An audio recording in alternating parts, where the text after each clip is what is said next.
Binding of Isaac is a procedurally generated indie roguelike game developed by Edmund Macmillan in 2011 after the success of Super Meat Boy. The game started off as a Flash game but gained a lot of popularity due to its replayability, so he made an expansion to the game called The Binding of Isaac: Wrath of the Lamb. It had 70% more content than the original. Eventually, a studio called Nicholas approached Edmund in making a console port. Edmund agreed and they started to work on an even bigger expansion called The Binding of Isaac: Rebirth, which we will be reviewing now.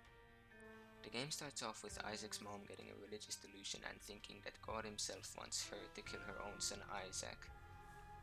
Isaac narrowly escapes by jumping into the basement where he has to fight horrid monsters like dead fetuses, dead babies, and living pieces of shit.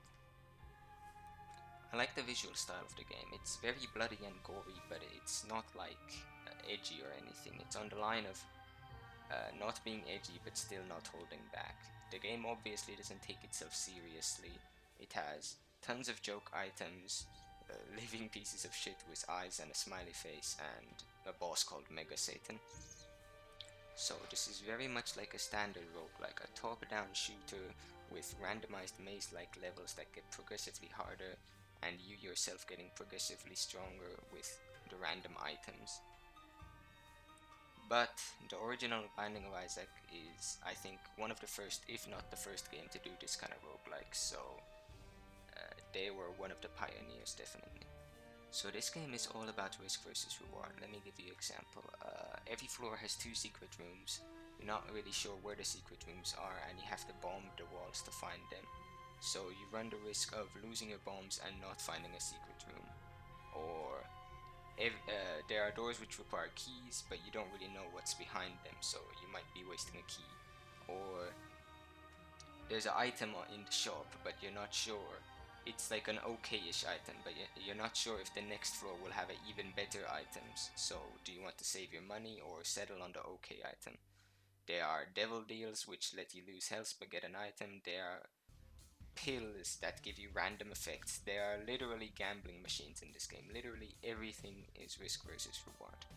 There are some super OP items though that let you just like one-shot bosses and takes all of the challenge out of some runs away. And these items, there are a couple of them, so it's not that uncommon to face them. This game does have a huge amount of content.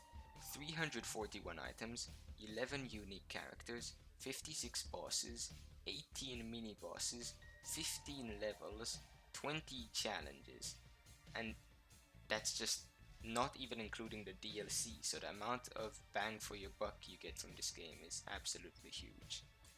Not to mention it's a roguelike, so it's infinitely playable. I have one minor complaint though.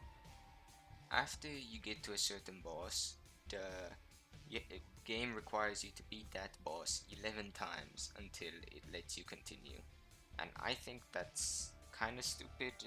I wish there were a more natural way to gate the player from progressing. I get that they don't want you to get to the final boss right away, but this solution is kinda bad. And there are 2 other bosses that do the same thing. They require you to beat it multiple times until it lets you progress. But nitpicks aside, the music slaps. The music is one of the best game soundtracks I have heard. It's great.